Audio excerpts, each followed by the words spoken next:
성관계 동영상을 불법 촬영하고 유포한 혐의로 정준영 씨에 대해 구속영장이 신청됐습니다. 경찰총장으로 언급된 윤모 총경은 청와대에 근무하던 2017년에도 연예인 등과 골프와 식사를 한 것으로 조사됐습니다.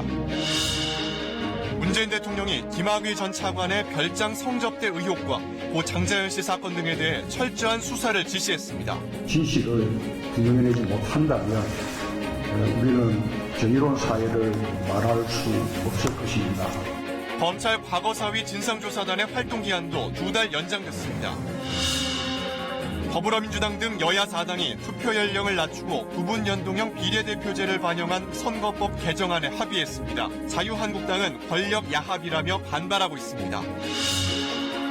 백악관 비서실장 대행 등 트럼프 대통령의 측근들이 북한과의 대화 의지를 거듭 밝혔습니다. 한두 번 회담에 북핵 문제가 해결되는 건 비이성적이라며 협상 필요성을 강조했습니다.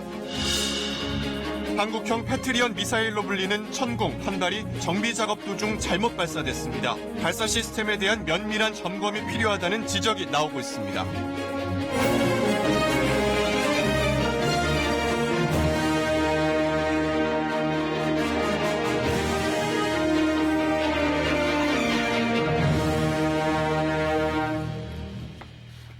아홉시 뉴스 시작하겠습니다. 가수 정준영 씨에 대해서 구속영장이 신청됐습니다.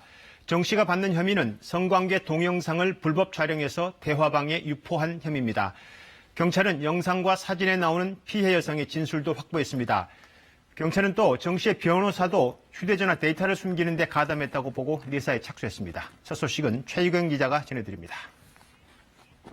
너무 죄송하고요. 국민 여러분께 심히 부척이라도 너무 죄송하고.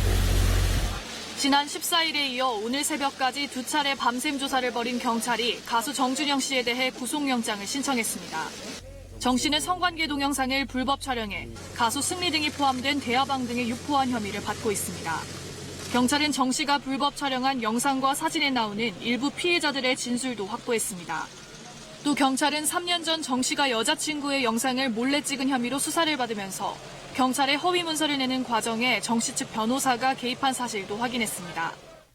당시 정 씨 측은 휴대전화가 부서져 데이터 복구 업체에 맡겼다고 말한 뒤 이후 복구가 불가하다는 확인서를 냈지만 모두 거짓말이었습니다. 검찰에 뒤늦게 정 씨 휴대전화를 제출했지만 이미 증거가 될 만한 영상들을 지운 뒤였습니다. 결국 정 씨 측은 변호사까지 가담해 수사기관을 속여 무혐의 처분을 받아낸 셈입니다. 한편 경찰은 버닝썬 등 강남클럽 등에서 마약을 투약하고 유통한 혐의로 40명을 입건해 수사하고 있습니다. 또 가수 승리 씨의 성매매 알선 의혹과 관련해서도 의미 있는 진술을 확보하고 해외 원정 성매매와 도박 등으로 수사를 확대하고 있습니다. KBS 뉴스 최유경입니다. 이번 사건과 관련해서 유착 의혹을 받고 있는 윤모 총경이 현 정부 들어 청와대에 근무하면서도 이들 연예인들과 골프와 식사를 하면서 관계를 유지해온 것으로 드러났습니다. 경찰은 일단 윤 총경을 공무상 비밀 누설 혐의로 입건하고 청와대 근무 시절에 청탁이 있었는지 여부를 수사하고 있습니다. 오대성 기자가 취재했습니다. 연예인 카톡방에서 경찰총장으로 불린 윤모 총경. 가수 승리와 함께 유리홀딩스 공동대표인 유인석 씨를 윤 총경이 알게 된 건 지난 2016년입니다. 윤 총경은 그해 7월 유 대표와 승리가 차린 강남 클럽바가 식품위생법 위반으로 단속에 걸리자 관할 지역에 있는 후배 경찰 A팀장에게 단속된 사안이 접수됐는지 단속될 만한 사안인지 알아봐달라고 말합니다. A팀장은 사건을 맡은 B수사관을 통해 수사 과정을 알아봤고 이 정보가 그대로 유 대표 측에 전달된 걸로 경찰은 보고 있습니다. 지금 여러분들 사건 대응 중이라서 제가 나중에 다 대응 준비하고. 윤 총경은 이후에도 유 대표와의 사적인 만남을 이어갔습니다. 2017년과 18년 윤 총경은 유 대표와 함께 골프를 치고 식사를 함께 했는데 횟수만 수차례에 이르는 걸로 경찰은 보고 있습니다. 가수 최종훈 씨도 한 차례 골프를 함께 친 것으로 알려졌습니다. 이 시기는 윤 총경이 청와대 민정수석실에 파견돼 행정관으로 재직하던 때입니다. 돈 받으신 적 있어요, 혹시? 경찰은 일단 윤 총경 등을 공무상 비밀 누설 혐의의 피의자로 입건하고 내사에서 수사 단계로 전환했습니다. 윤 총경이 청와대 재직 시절에도 유 씨 등과 관계를 유지해온 사실이 드러난 만큼 이제 수사의 초점은 이 시기 청탁과 유착이 있었는지 여부로 모아질 전망입니다. KBS 뉴스 오대성입니다. 검찰 과거사위원회가 이달 말로 다가온 조사 시한을 연장하기로 결정했습니다. 김학의 전 법무부 차관의 이른바 별장 성접대 의혹, 그리고 고 장자연 씨 사건, 용산 참사에 대한 진상규명이 제대로 안 돼 국민적 의혹과 분노가 크기 때문입니다. 문재인 대통령은 오늘 이 사건들과 최근 불거진 버닝썬 의혹에 대해서 철저히 수사하라고 지시했습니다. 먼저 이지윤 기자가 전해드립니다.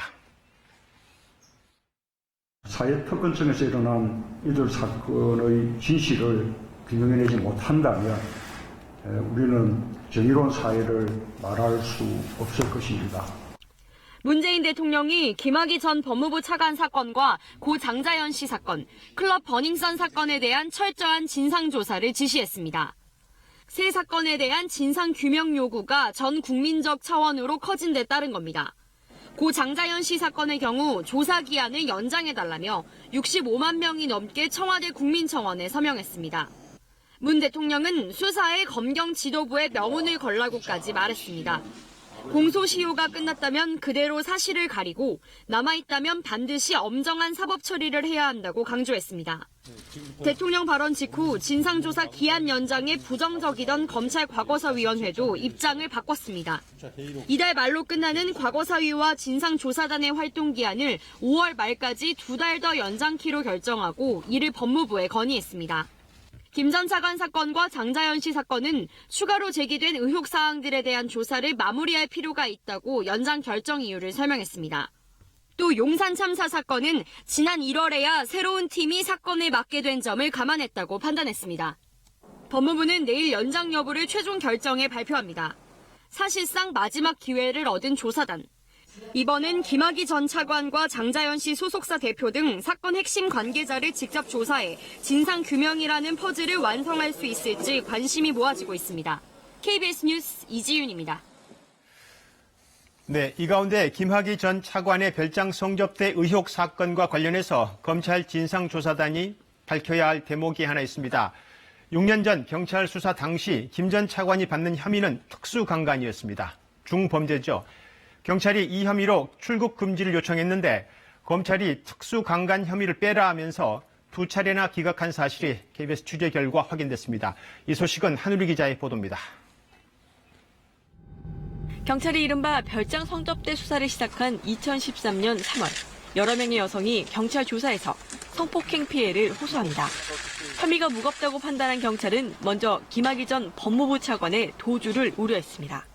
이에 따라 당시 경찰 수사팀은 김 전 차관에게 특수강간 혐의를 적용하고 검찰에 2차례나 출국 금지를 신청했습니다.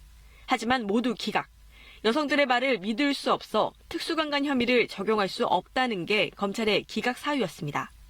결국 수사 착수 한 달이 지나고서 세 번째 신청만에 출국 금지가 받아들여졌습니다.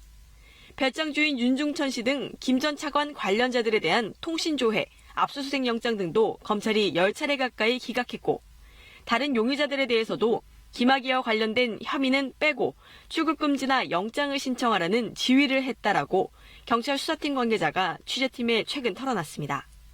이런 상황에서 김 전 차관은 경찰에 3차례 소환 통보에 모두 불응하고 돌연 입원을 했습니다. 경찰이 병원을 찾아가 조사가 이뤄졌지만 김 전 차관은 윤중천과 피해 여성을 모른다고 했습니다. 여성들의 피해 진술과 김 전 차관의 거듭된 조사 불응, 경찰은 이를 근거로 체포영장을 신청했지만 역시 검찰이 기각했습니다. 이와 관련해 과거사 진상조사단은 그동안 윤중천 씨를 4차례에 걸쳐 조사를 벌였습니다. 윤 씨는 김 전 차관에 대해 나와 함께 놀았던 죄가 있다고 말하면서도 별장 성접대에 대해선 여전히 명확한 답변을 하지 않은 것으로 전해졌습니다. KBS 뉴스 한우입니다. 네, 김학의 전 차관의 별장 성접대 사건, 고 장자연 사건은 과거에 대표적으로 권력에 의한 인권유린 사건으로 지목되어 왔습니다. 이번 조사기간 연장을 통해서 밝혀야 할 진실은 무엇인지 대검의 과거사 진상조사단을 이끌고 있는 총괄팀장이죠. 김영희 변호사 이 자리에 나와 있습니다. 네, 네, 안녕하세요. 어서 오십시오. 네. 네, 고맙습니다. 곡절 끝에 일단 조사기간 연장이 결정됐습니다. 네, 시간이 많지 않아서 본론으로 바로 들어가겠습니다. 먼저 별장 성접대 사건과 관련해서 피해 여성도 지난주에 이 자리에 나왔고 가해 당사자로 지목된 김학의 전 차관에 대한 조사가 필수적인데 지난주에 불렀다가 안 나왔습니다. 네. 다시 소환할 생각이십니까? 꼭 조사가 필요한 대상이기 때문에 앞으로 또 조율을 해서 예. 소환을 할 예정입니다. 소환을 하면 다시 나올까요? 나올 수 있도록 여러 가지 방법을 동원하겠습니다. 여러 가지 방법이라면 네. 하여튼 여러 가지 설득이라든지 여러 예. 가지 방법을 생각하고 있습니다. 예, 김 전 차관 네. 쪽에서 꼭 네. 나오도록 할 수 있는 방안들을 고심하고 계신다. 네, 네. 그런데 일각에서는 이게 결국 강제 수사권이 없기 때문에 이렇게 소환에 불응하는 거 아니냐. 다시 말하면 수사로 전환해서 강제력을 동원해야 되는 거 아니냐. 이런 의견도 있던데요. 네, 그렇기 때문에 오늘 다행히 이제 문 대통령이 수사를 철저한 성역 없는 수사를 하라고 지시를 했는데 예. 그런 강제 수사가 반드시 필요한 부분이 있고 예. 또 어떤 부분은 공소시효가 지나거나 이런 부분에 대해서는 또 검찰의 가오 자체를 밝히는 거는 수사가 아니라 이제 역시 과거사 조사를 통해서 예. 밝혀져야 될 부분이기 때문에 예. 한편으로는 조사를 최대한 저희가 해서 보고서를 쓰고 그래서 오늘 기한 연장이 된 거고요. 예. 그 뒤로 이제 필요하다면 정부가 판단해서 수사를 하는 것이 좋은 방법이라고 생각합니다. 예, 시민들은 이게 이제 진실의 규명도 중요하지만 결국 처벌의 문제도 관심이 있거든요. 김 전 차관의 혐의를 보면 공소시효 문제가 상당히 지금 걸림돌 아닌가요? 하지만 모든 피의 사실이 다 이제 공소시효가 지났다고 볼 수는 없고, 예. 입증이 된다면 특수강간 같은 경우는 15년이고 예. 아직 15년이 흐르지 않았습니다. 그래서 해당이 된다는 것은 아니지만 섣불리 말할 수 없지만 시효가 남아있는 부분이 분명히 있다고 생각합니다. 예, 특수강간 혐의를 말씀하셨는데 지난주에 피해 여성이 이 자리에 나오셔서 네. 유사한 이야기를 연관된 이야기를 하셨습니다. 그때 어떤 말씀을 하셨냐면 굉장히 난잡하고 사회적으로 파장이 큰 입에 담을 수 없는 심각한 내용이 있다. 이게 이 발언이 특수강간 혐의와 맞닿아 있는 발언 아닐까 싶은데요. 그렇습니다. 저도 기록을 보면서 너무 충격을 받아서 처음에 기록을 보는 게 힘들 정도였는데 예. 이 자리를 빌어서 국민들한테 부탁드리고 싶은 것은 네네. 이런 피해자들의 진술에 따르면 사실은 더 다른 또 숨겨진 피해자들이 있을 수 있다는 겁니다. 그래서 지금 대통령까지 나서서 성역 없는 수사를 지시한 만큼 피해를 당하신 다른 분들이 있으면 또는 목격자가 있거나 증언자가 할 수 있는 분이 있으면 제발 저희 조사단에 많은 제보를 해주시기를 간곡히 부탁드리고 그것은 장자연 사건도 마찬가지입니다. 많이 도와주실수록 저희가 성과를 낼 수 있습니다. 김 전 차관을 소환하면 가장 중점적으로 조사할 부분은 어떤 걸 조사하십니까? 그러니까 어떤 조사 내용에 대해서 자세히 말씀드릴 수는 없지만 이번에 소환했을 때 저희가 작성한 질문지만 해도 예. 100페이지가 넘었습니다. 100페이지요? 예, 질문만 해도요. 그러니까 굉장히 준비를 많이 했고 굉장히 자세하게 강범위한 부분을 물어볼 것입니다. 진상 규명을 해야 될 부분이 그만큼 많다는 네, 거겠죠. 그렇습니다. 예. 반대로 또 한 축은 검찰의 부실 수사입니다. 당시에 네. 2013년 1차 조사, 2014년 2차 조사 때 무혐의 처분을 받았는데 네, 네. 그러면 역으로 이게 당시에 어떻게 해서 이렇게 부실 수사가 이루어졌는지 어떻게 조사를 하게 되나요? 그런 부분은 아무래도 이제 외압과 닿아 있는 것이고 지금 드러나고 있다시피 단순히 김 전 차관뿐만 아니라 법조계 예를 들어서 법원에서도 고위 관계자가 있다는 그런 보도들이 나오고 있는데 법원 관계자요. 네, 그리고 이제 이런 외압 어떤 부분 그러니까 이게 왜 수사가 안 됐는지에 대해서 청와대라든지 또는 다른 고위 관료라든지 드나들었던 사람들의 어떤 영향력 행사가 있어서 수사가 무마된 것이 아닌지 예. 이런 점을 면밀하게 지금 봐야 된다고 생각하고 있습니다. 그 말씀은 당시에 검찰 지휘 라인인 서울중앙지방검찰청장 혹은 검찰총장, 법무부 장관, 청와대 수석 이렇게 연상 지을 수밖에 없는 거 아니겠습니까? 특정은 못하지만 아무튼 강범위하게 살펴보려고 합니다. 네. 예.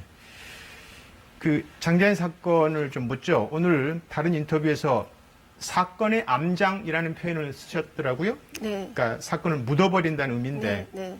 이 장자연 씨 사건에서 그 표현을 쓴 가장 핵심적 이유는 뭔가요?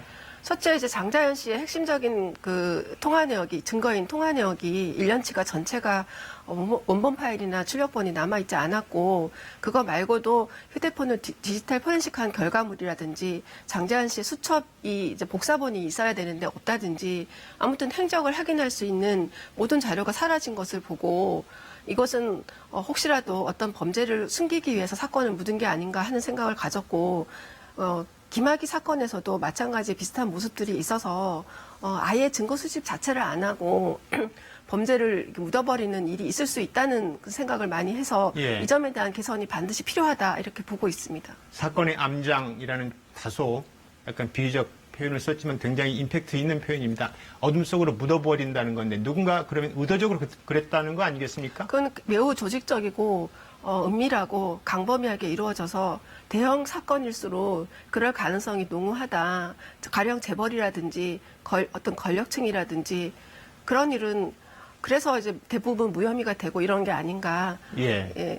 국민들은 누구나 죄를 졌다고 생각하는데 처벌하지 않는 사례들에서 그런 생각이 많이 들었습니다. 장자연 씨 사건의 경우에는 언론 권력이 등장합니다.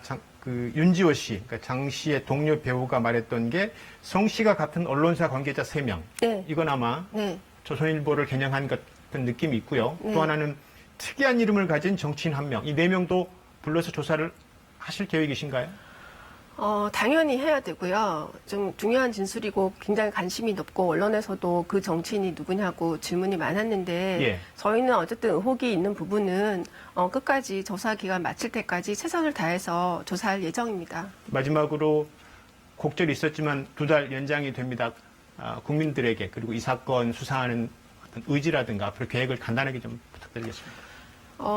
저희 조사는 열심히 할 거고, 어쨌든 법무부가 저희를 오히려 방해하는 식으로 어떤 부분에서는 위원회에서 기간 연장을 잘 안 해주고 이런 부분이 많아서 많이 어려움이 있었는데, 결국 그런 것을 극복하게 하는 것은 역시 국민들의 응원이고 관심이라는 생각이 듭니다. 예. 그래서 검찰 과거사는 한국 정부에서 역대 처음입니다. 예. 굉장한 도전이고 그만큼 내부적으로 여러 가지 안팎의 위기에 저희가 처해서 있습니다. 그래서 저희가 더 열심히 할 수 있도록 더 많은 응원을 부탁드리겠습니다. 네, 알겠습니다. 오늘 나와주셔서 고맙습니다. 대검 진상조사단의 김영희 변호사였습니다. 네, 감사합니다. 고맙습니다. 네, 자유한국당을 제외한 민주당과 야3당이 내년 총선에 적용할 선거제 개정안을 최종 마련했습니다. 투표권을 고등학교 3학년 나이인 18살까지 주고 지역구 선거에서 아깝게 떨어진 후보에게 비례대표로 당선될 수 있게 하는 석패율 제도를 마련했습니다. 이렇게 되면 대구 경북에서 민주당 의원이, 호남에서 자유한국당 의원이 지금보다 더 나올 수 있습니다. 먼저 강나루 기자의 보도입니다. 단일화는 국회의원 정수는 300석을 유지하되 지역구는 225석으로 줄이고 비례대표는 75석으로 늘리기로 했습니다. 전체 의석수를 정당 득표율로 나눈 뒤 지역구 의석을 뺀 숫자의 절반을 먼저 비례대표로 가져가게 됩니다. 정당별 배분이 끝난 뒤 남은 비례대표 의석은 다시 정당 득표율을 반영해 추가로 배분합니다. 각 정당이 확보한 비례대표 의석은 지금처럼 전국 단위가 아니라 6개 권역별 비례대표 명단에 따라 의석을 골고루 나눠주게 됩니다. 지역구 선거에서 적은 표차로 아깝게 떨어진 후보도 비례대표 후보 명단에 이름을 올려 당선될 수 있는 길을 열어줬습니다. 대구 경북에서 민주당, 호남에서 한국당 당선자가 지금보다는 더 나올 수 있어 지역주의 극복에 도움이 됩니다. 비례대표 공천의 투명화 방안도 명시했습니다. 민주당과 야3당은 또 현행 만 19세 이상에게 주어진 투표권을 만 18세 이상으로 조정하기로 의견을 모았습니다. 고등학교 3학년도 국회의원, 대통령 선거에 참여하는 길이 열리게 됩니다. 자유한국당에서 우려하는 학교 안에서 발생할 수 있는 문제들을 보완할 수 있는 제도적 개선책을 만들어보자. 이렇게 이야기를 해서 민주당은 새 제도를 적용할 경우 소수 정당은 득을 보고 민주당 의석수는 지금보다 적어도 10석 정도는 줄어들 것으로 예상하고 있습니다. 그런 양보가 있는 만큼 고위공직자 비리수사처 설치와 검경수사권 조정을 위한 법안은 함께 신속 처리 안건으로 지정돼야 한다는 입장입니다. KBS 뉴스 강나루입니다. 이렇게 어렵게 여야 4당 합의안이 나왔지만 하루 만에 바른미래당과 민주평화당에서 다른 목소리가 나오고 있습니다. 또 계속 반대해온 자유한국당은 권력 야합이다, 좌파 집권을 연장하려는 것이다 라면서 반발 수위를 높이고 있습니다. 박혜진 기자의 보도입니다. 오전에 소집된 자유한국당 비상연석회의. 의원들뿐 아니라 전국 당협위원장까지 불러 모았습니다. 시작부터 발언 수위를 높였습니다. 입법 쿠데타, 권력 야합이라 했습니다. 특히 합의안대로면 정의당이 교섭단체가 되게 돼 향후 정치 지형이 한국당 대 민주당, 정의당으로 바뀌게 된다고 주장했습니다. 이른바 좌파 장기 집권 계획이란 겁니다. 자유민주주의가 그대로 존속하느냐 아니면 특정 세력에 의한 독재의 지배로 가느냐의 갈림길에 서 있다. 합의안에 동참한 정당들에서도 이견이 불거졌습니다. 재추인을 받아야 될 정도의 제도 변화로 인식하고 있습니다. 지역 의석이 너무 많이 줄어드는 것은 또 다른 큰 문제가 아닐 수 없다. 각 당의 추인 절차가 남았는데 이런 이견을 정리할 수 있을지가 패스트트랙 지정의 1차 관건입니다. 민주당이 주장하는 공수처법 처리 등에 대한 각 당의 입장 정리 역시 필요합니다. 선거법을 포함한 계획 법에 대해서 여야 간의 협상이 시작됐으면 좋겠다. 패스트트랙 지정까지의 과정은 순탄치 않아 보입니다. 다만 적어도 여야 사당 지도부 차원에서는 가능한 서둘러 패스트트랙 지정 절차를 마무리해보겠다는 의지는 분명해 보입니다. KBS 뉴스 박혜진입니다. 자유한국당 김성태 의원의 딸이 KT에 특혜 채용됐다는 의혹을 수사하는 검찰이 수사를 윗선으로 이석채 전 KT 회장 쪽으로 향하고 있습니다. KT 채용 비리가 더 있다는 소문, 그리고 정치인과 고위공무원의 채용 비리 연루 의혹에 대한 조사 필요성도 제기되고 있습니다. 김성태 의원의 소환 조사도 불가피한 상황입니다. 김진호 기자의 보도입니다. 검찰의 KT 특혜 채용 수사 대상은 2012년 하반기 공채입니다. 당시에 인재경영실장이었던 김모 전무가 전격 구속되면서 수사의 칼끝은 그 윗선을 향하고 있습니다. 다음 검찰 소환 대상은 서모 전 KT 사장입니다. 서 전 사장은 당시 이석채 전 KT 회장의 핵심 측근으로 꼽혀온 인물입니다. 검찰이 서 전 사장을 상대로 외부 압력을 확인할 경우 이 전 회장도 소환 대상에 오를 전망입니다. 또 딸의 채용 과정에서 부당한 청탁이 있었는지 확인하기 위해선 김성태 의원의 소환 조사도 불가피한 상황입니다. 지금까지 김 의원은 채용 과정에서 일말의 부정이나 불공정 행위가 발견됐다면 반드시 그 전모가 밝혀져야 할 것이라고 입장을 전한 바 있습니다. 김 의원을 검찰에 고발한 KT 세노조 측은 김 의원의 딸 특혜 의혹뿐만이 아니라 KT 채용 비리 전반에 대한 수사를 요구했습니다. 김 의원의 딸 이외에도 정치권과의 관계 등 유력 인사들의 채용 비리와 관련된 여러 의혹과 소문을 확인해달라는 겁니다. 단지 김성태 의원 딸뿐만 아니라 KT에 들어와 있는 여러 권력층 자제와 관련된 추문들에 대해서 단호하게 수사한다면 훨씬 더 많은 것들이 밝혀질 것이다, 이렇게 생각합니다. 검찰은 김 의원의 딸 이외에도 당시 또 다른 부정 채용 의혹이 여러 건 더 있는 것을 확인하고 수사를 확대하고 있습니다. KBS 뉴스 김진호입니다. LG전자가 서비스센터 직원 3,900여 명을 정규직으로 전환해주고 있는데 이 정규직 전환에 대해서 대상자들이 오히려 불만입니다. 연봉이 2, 3천만 원씩 깎이는 정규직 전환이라는 겁니다. 변진석 기자의 보도입니다. LG전자 서비스센터에서 18년째 일하는 정태준 씨. 5월부터 LG전자 정규직이 될 수 있지만 연봉은 2천만 원 넘게 깎입니다. 실질적으로 급여의 40%에서 50%가 줄어드는 정규직을 하고 있습니다. 많은 기사들이 생존권의 위협을 받고 있습니다. 네. 노사 대표단이 내놓은 합의안입니다. 지난해 7천만 원대 연봉을 받은 한 10년차 기사의 경우 5,600만 원대를 받고 최고 3천만 원까지 깎이는 경우도 생깁니다. 지난해 11월 정규직화를 주장하는 일부 기사들이 민주노총에 가입하자 회사는 별도 설명 없이 정규직화를 발표했습니다. 그리고 한국노총 산하인 기존 LG전자 노조에 가입하라는 압박도 있었다고 합니다. LG전자 다니면서 노동자가 틀리다면 결국 그 사람 도태됩니다.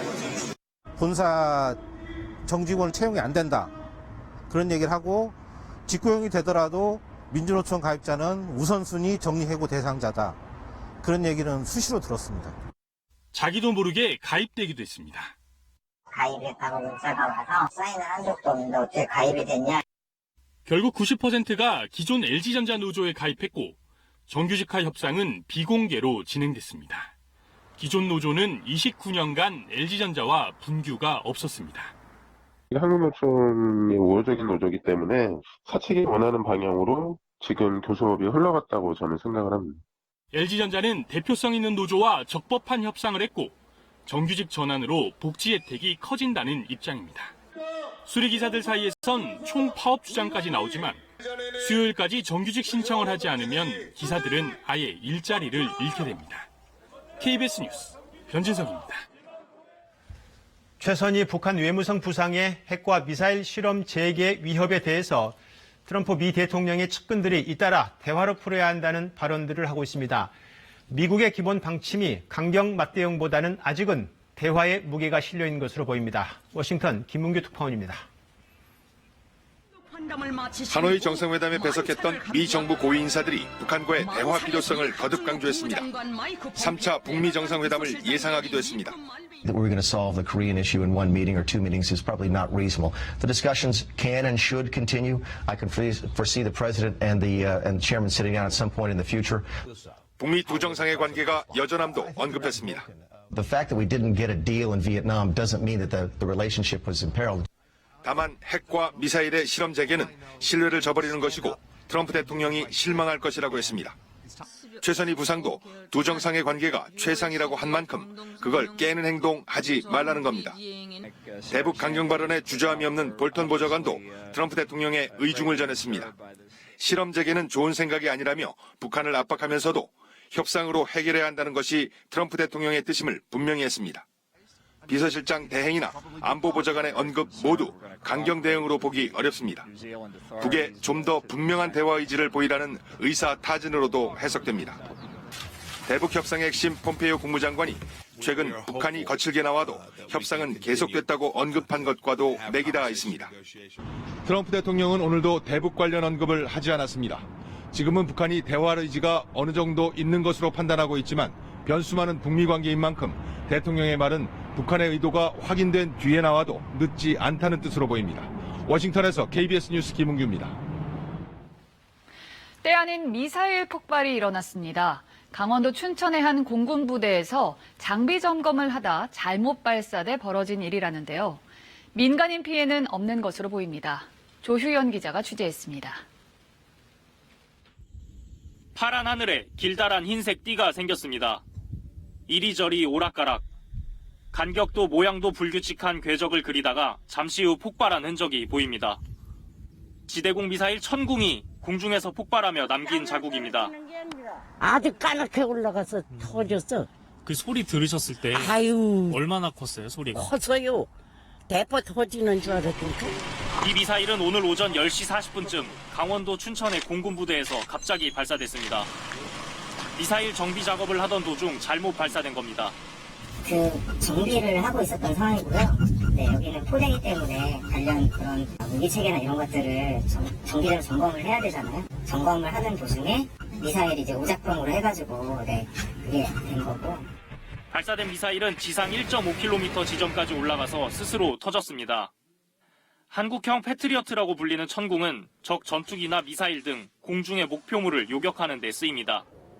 잘못 발사된 천궁은 공중에 목표물이 설정되지 않아서 어지럽게 날아가다 자폭 시스템이 가동된 것으로 보입니다. 미사일이 터지면서 주변 산지에 다량의 파편이 떨어졌습니다.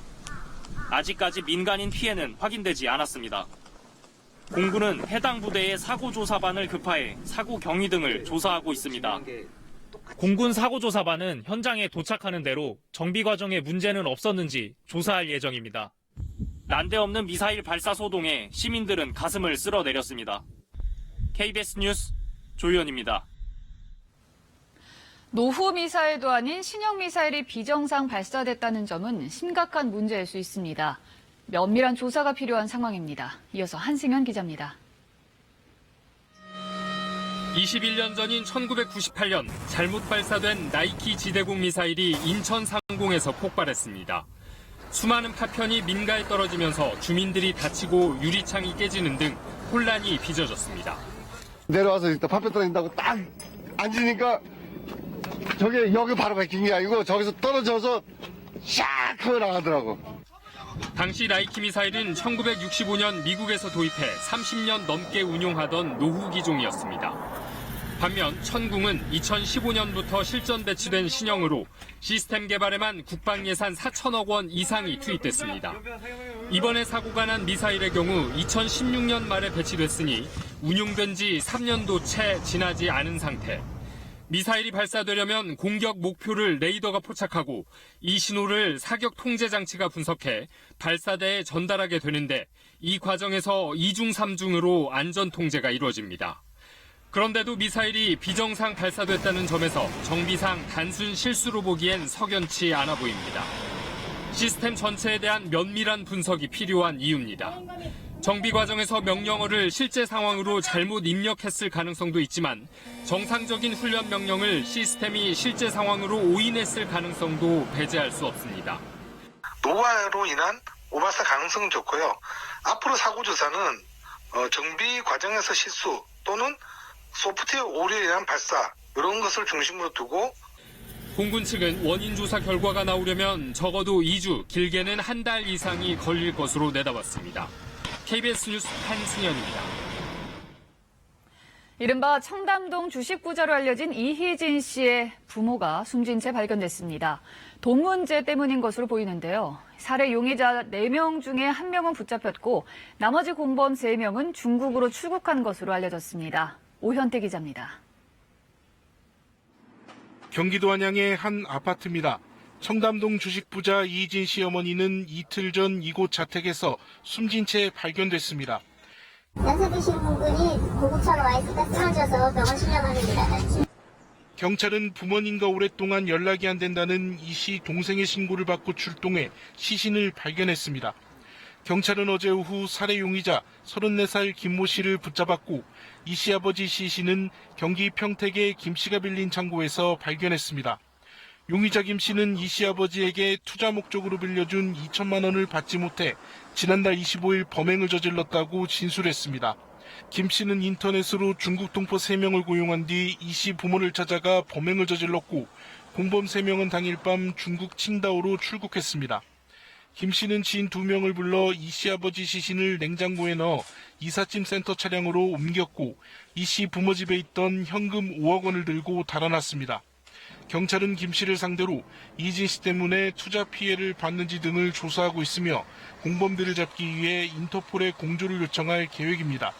주식 전문가로 행세하며 SNS 등으로 재력을 과시해 유명해진 이 씨는 불법 주식 거래 등의 혐의로 구속돼 1심에서 징역 5년을 선고받고 항소심이 진행 중입니다. 법원은 이 씨의 구속 집행정지 신청을 받아들여 장례를 치를 수 있게 잠시 석방했습니다. KBS 뉴스 오현태입니다. 낙태죄는 위헌. 국가인권위원회가 내놓은 첫 공식 의견입니다. 헌법재판소에선 낙태죄의 위헌 여부를 가리는 헌법 소원이 진행 중인데 결과는 한 달도 채 남지 않았습니다. 김수현 기자가 보도합니다. 여성의 몸을 불법화하는 형법 낙태죄는 반드시 폐지되어야 한다. 헌법재판소는 낙태죄 합헌 즉각 선고하라. 원치 않는 임신을 중단할 권리냐, 태아의 생명권 존중이냐. 우리 사회의 첨예한 갈등 가운데 하나인 낙태죄 폐지 논란과 관련해 국가인권위원회가 첫 공식 의견을 냈습니다. 인권위는 지난달 25일 전원위원회를 열어 낙태죄에 위헌 소지가 있다고 의견을 모았고 헌법재판소에 이 같은 의견을 담은 결정문을 제출했습니다. 인권위는 출산이 여성의 삶에 중대한 영향을 끼치는 사안인데도 낙태죄는 여성의 자기결정권을 전혀 인정하지 않고 있다고 지적했습니다. 또 낙태죄 때문에 불법 낙태 수술이 만연해 여성의 건강권과 생명권이 위협받고 출산 시기를 결정할 수 있는 권리도 침해된다고 밝혔습니다. 태아의 생명도 보호되어야 되지만 권리의 주체인 여성들의 기본권이 침해되고 또 그것을 형벌로 처벌을 하는 것은 명확한 침해이다라고 하는 측면에서 위헌이다라는 의견을 냈습니다. 인권위는 다만 임신 기간에 따라 낙태 허용의 사유와 요건을 세분화하는 것이 바람직하다는 일부 위원의 의견도 덧붙였습니다. 헌법재판소는 지난 2017년 제기된 낙태죄 위헌 헌법소원에 대해 이르면 다음 달 10일 결정할 전망입니다. KBS 뉴스 김수연입니다. 위안부 문제를 모르쇠로 일관하는 일본만큼이나 중국은 미세먼지 발생 책임을 부인하고 있는데요. KBS가 전문가에게 의뢰해 분석한 결과 실제 중국발 미세먼지가 60% 이상을 차지한 것으로 나타났습니다. 신방실 기상전문기자가 단독 보도합니다. 봄의 문턱에서 일주일 넘게 이어진 고농도 미세먼지. 서울에선 일평균 농도가 세제곱미터에 135, 세종시도 143 마이크로그램으로 역대 최고치를 경신했습니다. 서울대 대기화학 실험실에 의뢰해 미세먼지의 유입 경로를 추적했습니다. 기상 조건 등을 고려한 시뮬레이션 결과 중국발 미세먼지가 60%를 웃도는 것으로 분석됐습니다. 주된 배출원은 우리나라와 가까운 산둥반도, 그리고 베이징 등 대도시가 있는 북부 지역이었습니다. 여기에다 대기 정체가 이례적으로 계속되면서 중국발 오염물질이 반복적으로 들어와 쌓였습니다. 2월 말쯤에 일단 우리나라에 중국 쪽에서 영향이 왔고요. 그게 다시 이제 돌아가지고 고기압성 순환을 따라서 중국으로 간 후에 3월 초에 또 다시 돌아왔어요. 그래서 이게 좀 더 높은 농도가 되지 않았나. 이번 미세먼지의 성분도 처음으로 분석해봤습니다. 질산 암모늄 성분이 70% 이상을 차지했는데 대도시의 디젤차 배기가스와 농업지대의 암모니아가 결합해 생성된 것으로 추정됩니다. 그러니까 중국에서 나온 질소화합물이나 아모니아가 질산 암모늄을 만들고 2차적으로 그 2차적으로 생성된 질산 암모늄이 우리나라로 이동돼 와가지고 영향을 준 거죠. 특히 디젤차에서 나온 미세먼지는 같은 농도라고 해도 공장이나 발전소에서 나오는 것보다 독성이 크기 때문에 건강에 직접적인 위협이 됐다는 지적입니다. KBS 뉴스 신방실입니다. 뉴스 주민 시간입니다. 정윤섭 기자 나와 있습니다. 네, 정 기자, 오늘은 어떤 소식으로 시작하나요? 네, 오늘은 먼저 민주평화당 정동영 대표가 오늘 아침 회의석상에서 한 발언부터 듣겠습니다. 외구는 퇴치 대상입니다. 토착 외구가 이 21세기 대한민국 한복판을 휘젓고 있는 이 현실을 그대로 두고 볼 수는 없습니다. 토착 외구라는 말이 등장을 하죠. 예. 며칠 전에 평화당 대변인이 한국당 나경원 원내대표를 겨냥하면서 한 말인데 오늘 다시 인용을 한 겁니다. 그게 원래 나 대표의 발언은 반민특위가 국민을 분열시켰다. 이 발언이 저런 용어까지 등장시킨 거네요? 그렇습니다. 그때 평화당이 저렇게 토착 외구라는 말을 쓰니까 일단 한국당은 동원 가능한 모든 법적 조치를 취할 거다 이렇게 반발을 했고, 정동영 대표가 오늘 회의에서 지지 않고 그 대변인 보고 그 논평을 다시 가지고 와라라고 말하면서 또 한 번 거듭 강조를 한 겁니다. 보통 비평을 할 때 친일이다, 친일파다 이런 발언들은 많지만 토착 외구란 말은 처음 들어본 것 같습니다. 그렇습니다. 토착 외구란 말이 신조어다, 그리고 한 역사학자가 만든 말이다 이렇게 알려지고 있는데 일단 이거는 사실이 아니었고요. 예. 좀 찾아보니까 일단 확인되는 게 일제강점기에 이태현 선생이 쓴 정암사고라는 책에서 이제 비슷한 말이 이제 발견이 됩니다. 예. 그러니까 일종의 개인 산문집인데 외놈들을 꾸짖는다라는 대목이 있는데 거기에 보면 토외라는 단어가 등장을 하고요. 예. 토자는 흑토자를 쓰고 있죠. 그래서 이른바 당시의 친일 부역자로 해석이 되고 이른바 토착 외구랑 가장 비슷한 뜻으로 지금 보입니다. 이게 일제 강점기 시기이긴 하지만 근거가 있긴 있군요. 네, 그때 당시에도 또 진외, 토외 이런 말도 쓰였는데 진외, 진짜 외구, 그러니까 침략한 일본인을 말하고요. 예. 그리고 토외는 자생적인 친일부역자 이런 식으로 쓰였는데 각종 일화라든가 몇 가지 글 같은 데서 좀 확인할 수가 있었습니다. 예, 그런데 근본적으로는 이 반민특위에 대한 인식 문제 때문에 이런 발언까지 지금 번지고 있는 거 아니겠습니까? 반민특위 설명을 계속 반복을 해도 또 간단하게 좀 말씀을 드리면 해방 이후에 재헌 헌법을 근거로 만든 합법적인 기구, 그리고 친일 잔재를 청산할 수 있는 유일한 기구였는데 이승만 정권의 강제 해산으로 그야말로 친일 잔재 청산의 결정적인 계기를 놓쳤다 이런 평가를 받고 있지 않습니까? 그러니까 그런 상황인데 국론이 분열되고 국론이 분열됐다 이렇게 얘기를 한 것에 대한 반발이 커지고 있는 거죠. 예, 엄밀하게 보면 국민이 분열됐다 없다면 반미특위 때문이 아니고 친일 잔재를 제대로 청산하지 못해서 그런 거 아니겠습니까? 지금 말씀하신 부분에 대해서 이제 반발이 일어나고 있는 부분입니다. 일단 사진을 보면 그 친일 인명사전을 발간한 민족문제연구소가 나경원 의원 사무실 앞에서 연 기자회견인데요. 이 자리에서 말한 게 역시 반민특위가 해산됐기 때문에 국민 국론이 분열된 거다. 그 의원직 사퇴도 요구를 했고요. 그 광복회 독립운동 단체들도 국민 분열이 아닌 화합을 위해서라도 제2의 반민특위를 만들어야 된다. 이렇게 분노를 이어가고 있습니다. 오늘 준비한 소식은 여기까지입니다. 네, 뉴스트리밍 정윤섭 기자였습니다.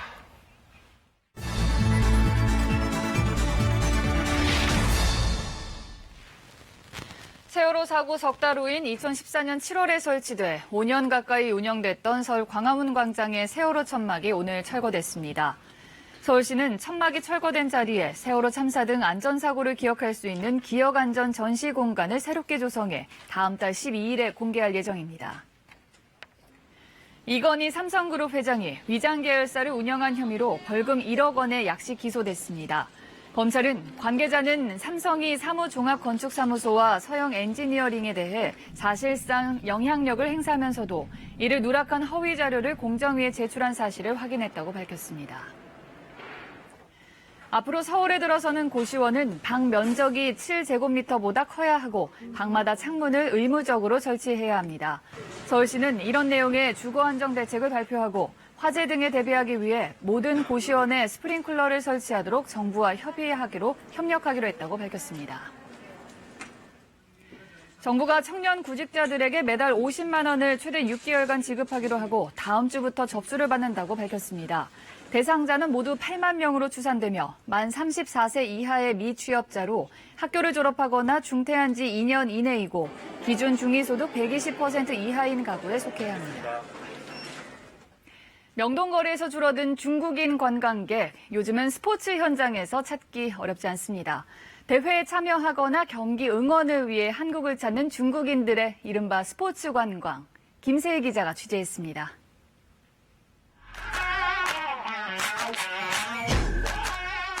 서울 도심에서 열린 국제 마라톤 대회. 중국 마라톤 동호인 정카이치 씨가 자신의 7번째 완주에 도전합니다.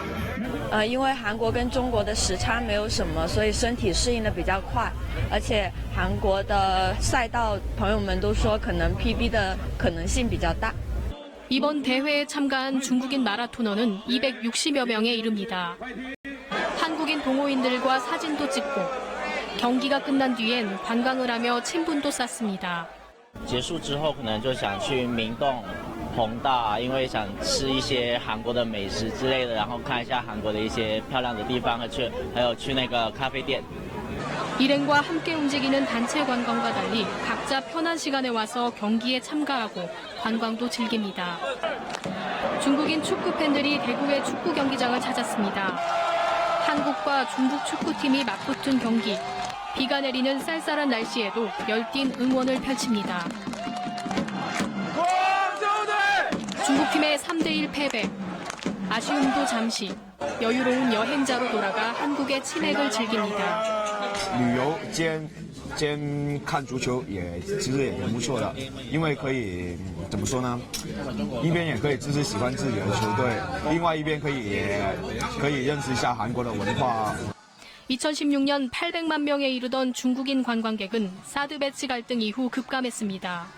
한류를 제한하는 한한령이 계속되는 상황에서 이른바 스포츠 관광이 새로운 활력이 되고 있습니다. KBS 뉴스